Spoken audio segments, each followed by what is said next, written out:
Indonesia, sebuah kepulauan di Khatulistiwa, terdiri dari beragam suku, budaya, bahasa, dan agama. Selama kurang dari 400 tahun, kepulauan ini berada di bawah pemerintahan kolonial Belanda dan Jepang. Selama itulah kita kehilangan kebebasan untuk menentukan ciri, arah, dan tujuan kita sendiri. Pada tahun 1928, para pemuda dan pejuang bangsa mencetuskan keinginan untuk merdeka, menentukan sendiri nasib bangsa, memiliki sebuah negara kesatuan dengan satu nusa, satu bangsa, satu bahasa. Peristiwa ini kita kenal sebagai Sumpah Pemuda. Berdasarkan semangat kesatuan dan persatuan itu, 17 tahun kemudian, tepatnya 1 Juni 1945, lahirlah Pancasila yang menjadi dasar negara Indonesia. Keragaman bangsa diterima, diakui, dan dikembangkan dalam negara plural Pancasila, dengan satu bahasa, yaitu bahasa Indonesia sebagai pengikat dan satu semangat persatuan Bhinneka Tunggal Ika. Tidak mudah menjadikan Bhinneka Tunggal Ika sebagai semboyan bangsa, mengingat berbagai perbedaan dan kepentingan setiap komponen bangsa harus diakomodir, sekecil apapun keberadaannya. Karena kita tidak bisa memungkiri kenyataan bahwa kemerdekaan bangsa Indonesia diperoleh juga melalui darah dan keringat semua elemen bangsa, termasuk kaum minoritas. Pancasila kemudian menjadi jalan keluar yang paling tepat untuk mempersatukan semuanya. Di dalam Pancasila ada kesatuan dari keragaman unsur bangsa untuk kepentingan bersama, kesatuan arah dan tujuan bernegara. Sebelum Indonesia lahir, para pejuang kemerdekaan sudah mempertimbangkan kemungkinan Indonesia untuk menggunakan sebuah agama mayoritas, yaitu Islam, sebagai dasar negara. Sebagian besar orang Islam yang lain gitu, tokoh-tokohnya sejak dari zaman Muhammad Natsir misalnya, tokoh Masumi, pemimpin Masumi, meskipun beliau ini sempat misalnya ingin mengubah Indonesia menjadi negara Islam melalui Masumi gitu, tapi pada akhirnya beliau juga menerima Pancasila sebagai format yang cukup ideal bagi bangsa Indonesia, dan ini dinyatakan beliau ketika pergi berkunjung ke Pakistan, di mana dia mengatakan ya Pakistan boleh saja mempunyai model tertentu, model negara Islam atau negara-negara lain boleh saja sebagai negara Islam, tapi bagi Indonesia negara model Pancasila itulah yang lebih cocok gitu, yang lebih bisa diterima oleh masyarakat, mayoritas masyarakat Indonesia secara keseluruhan.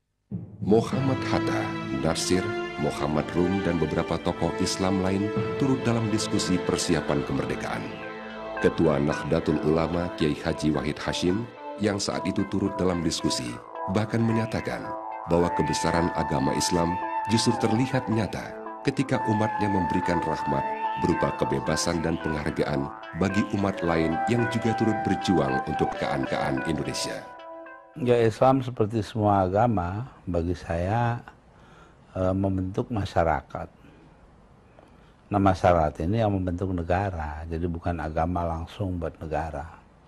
Kalau begitu jadinya negara agama. Menurut saya negara agama itu sangat berbahaya karena dia hanya membenarkan sebuah agama. Organisasi Islam besar lainnya, Muhammadiyah, juga berpendapat sama. Mempertahankan keutuhan bangsa lebih bernilai daripada ketimbang menjadi organisasi politik. Tapi Muhammadiyah bukan partai politik.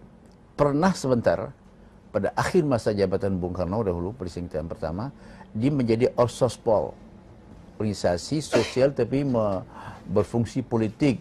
Tapi itu ternyata itu bencana bagi Muhammadiyah. Muhammadiyah memutuskan menjaga jarak yang sama dengan semua partai politik. Sementara kader-kadernya dibiarkan bebas sebagai warga negara menyalurkan aspirasinya. Para pejuang bangsa Indonesia ketika itu sudah mampu membedakan antara konsep bernegara dengan keislaman sebagai nilai iman. Walaupun seorang nasionalis, Soekarno, presiden pertama kita, adalah pemimpin muslim pertama di dunia yang melafalkan ayat suci Al-Quran di mimbar Perserikatan Bangsa-Bangsa pada tahun 1945. Indonesia memang memiliki mayoritas penduduk beragama Islam, tetapi tidak memilih untuk bernegara Islam, namun bernegara Pancasila. Inilah yang menjadikan Muslim di Indonesia menjadi berbeda dengan Muslim negara Islam lainnya. Muslim Indonesia menjadi Muslim yang moderat, yang menghargai perbedaan dan sangat toleran.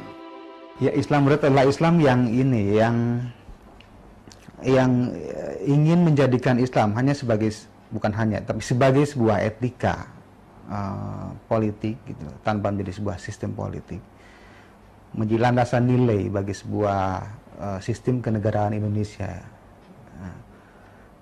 sekaligus juga menjadi satu nilai bagi transformasi Muslim menjadi masyarakat yang menerima gagasan-gagasan modernitas, termasuk di dalamnya dalam konteks politik ya gagasan demokrasi, gagasan civil society dan lain sebagainya. Jadi Islam tidak perlu dibawa bajunya atau simbolnya, tapi cukup dengan nilainya. Setelah kemerdekaan kita melihat munculnya kelompok-kelompok yang ingin memperjuangkan negara Islam, baik secara konstitusional maupun juga secara inkonstitusional melalui pemberontakan, seperti pemberontakan DITI di Jawa Barat dan di Aceh, dan juga bahkan di Sulawesi Selatan begitu.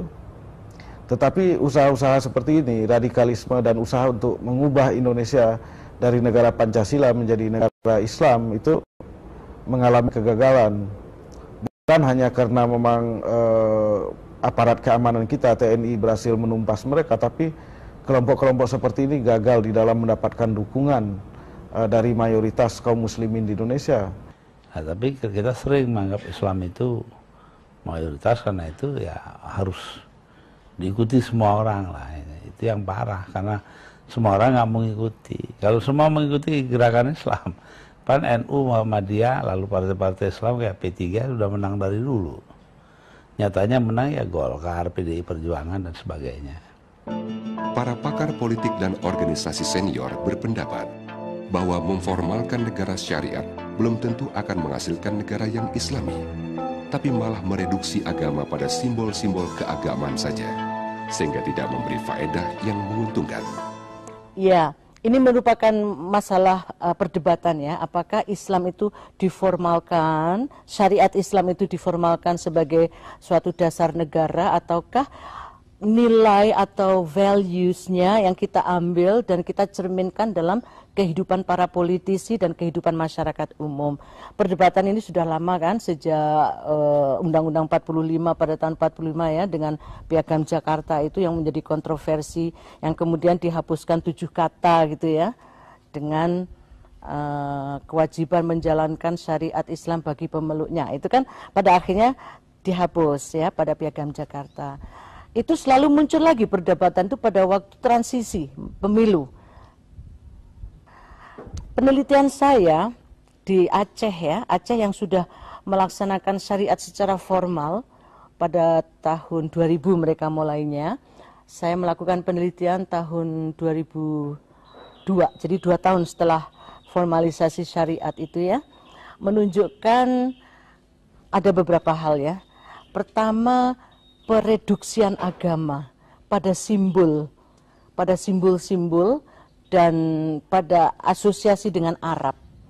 Misalnya yang pertama dilakukan tuh setelah syariat Islam menambahkan papan-papan nama itu dengan tulisan Arab, Jawa Pegu sebetulnya.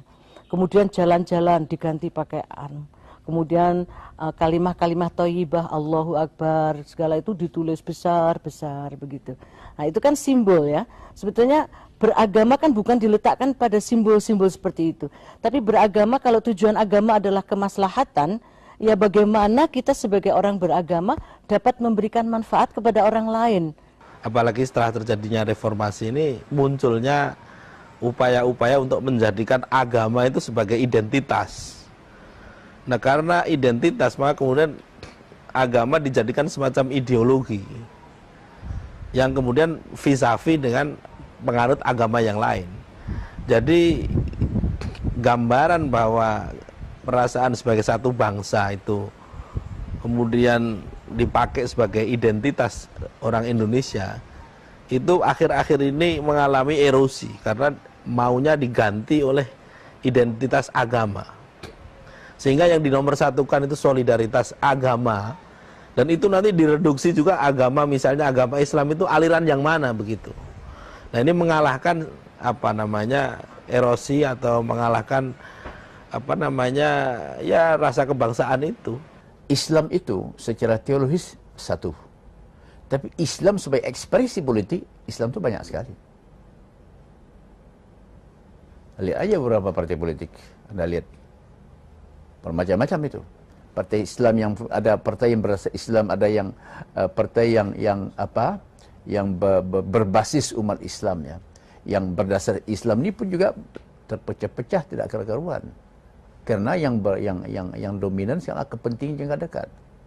Dan tidak jarang terjadi, saudara ya, para politisi juga membajak Tuhan untuk kepentingan jangka pendek. Politik sekarang menjadi mata pencaharian, saya katakan. Ini kita sedang berada ya pada masa yang sangat kritikal dalam pencarian identitas bangsa ini sebenarnya bagaimana gitu.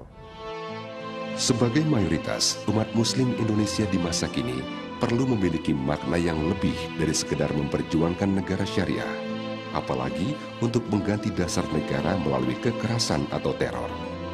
Isu ini sudah diselesaikan oleh sesepuh agama dan pahlawan kemerdekaan kita hampir 60 tahun yang lalu.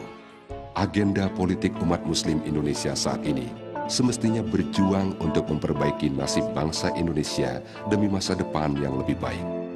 Tujuan utama seharusnya dalam bentuk usaha mencerdaskan bangsa, mengendalikan keterbelakangan, menegakkan keadilan, dan mengentaskan kemiskinan. Kita penduduknya 90% Islam. Tapi research dari luar, kita negara nomor 6 dari bawah, dari kurang lebih 150-an negara paling korupsi, paling korup di dunia. Kan berarti ada ketidakselarasan antara antara pedoman-pedoman hidup dari Islam yang harus menciptakan masyarakat yang damai, yang kasih dan lain-lain, yang jujur, tidak mencuri dan lain-lain, itu tidak dijalankan kan oleh mayoritas masyarakat kita, termasuk pemimpin kita tentunya. Membangun kembali Indonesia pasca Soeharto ini yaitu misalnya membangun good governance, membangun pemerintahan yang baik, membangun Indonesia yang demokratis, yang bebas dari KKN. Dan kita sudah melihat, alhamdulillah bersyukur bahwa misalnya saja NU dan Muhammadiyah sekarang sudah berada dalam kerjasama yang erat misalnya untuk ikut di dalam gerakan pemberantasan KKN korupsi misalnya, melakukan kampanye publik di mana-mana, menumbuhkan kesadaran, awareness dari publik secara keseluruhan tentang bahaya-bahaya dan kemudian implikasi-implikasi negatif dari korupsi dan lain sebagainya. Saya kira apa yang sudah dilakukan sampai pada tahap ini sudah baik ya, meskipun kemudian masih harus ditindaklanjuti dengan gerakan kampanye yang lebih luas, secara lebih konkret, boikot dari masyarakat misalnya saja untuk tidak melakukan tindakan-tindakan KKN, tidak mau memberi sogok, mogok untuk tidak memberikan sogok, mengurus KTP atau apa saja. Itu adalah tahap berikutnya. Tanpa kondisi ekonomi yang baik, fondasi perbaikan taraf pendidikan, kesejahteraan, dan kesempurnaan menjalankan ibadah akan mudah terganggu. Kaum Muslim Indonesia bersama-sama dengan umat lainnya masih perlu berjuang untuk kesejahteraan bangsa. Agenda pekerjaan politisi beragama semestinya umat Islam berperan cukup penting sejak kemerdekaan sampai hari ini, dan saya kira pada hari-hari mendatang umat Islam ini juga akan berperan penting di dalam arena politik. Tetapi yang kita harapkan bahwa arena politik yang mengacu kepada orientasi kebangsaan, bukan mengacu kepada orientasi kelompok, tetapi kebangsaan, seluruh bangsa harus menjadi lahan yang diupayakan peningkatan kesadaran berpolitik, pendidikan politik, dan tentunya kesejahteraan bersama. Suasana kehidupan yang berlandaskan pemikiran demokratis juga akan mempercepat keluarnya masyarakat Indonesia yang mayoritas Islam ini untuk memperoleh kehidupan ekonomi yang lebih layak dan sehat. Perhatian untuk memperoleh pendidikan juga harus menjadi salah satu bagian utama dari cara berpolitik yang sehat. Investasi dalam bidang pendidikan dalam jangka panjang sudah pasti menguntungkan di segala bidang, termasuk politik. Pluralisme akan terlihat lebih nyata dan dihargai dengan kondisi ekonomi dan politik yang sehat. Memang, semua manusia menginginkan situasi dan kondisi ekonomi dan politik yang sehat. Politik yang nantinya akan mempengaruhi keadaan keamanan dan kesejahteraan tentunya. Untuk memperoleh kondisi alamiah ekonomi dan politik yang sehat, kita harus memiliki pemimpin yang dapat menjaga arah bangsa dengan tegas. Adakah harapan atau pesan untuk para pemimpin kita? Kalau orang-orang Islam dan elit Islam, pemimpin agama ini tidak melakukan perubahan yang fundamental, hanya perubahan yang sangat parsial, yang kosmetis, yang aksesoris, ya future-nya ya seperti itu, bleak. Gede sih gede, tetapi nggak ada apa-apanya gitu. Tetapi kalau kemudian ada perubahan sekarang ini yang cukup fundamental, breakthrough yang betul-betul baik, maka ke depan juga ada chance untuk escape from the prison of history. Orang Islam di Indonesia dan di mana saja di dunia ini masih di dalam the prison of history, menjadi tawanan sejarah.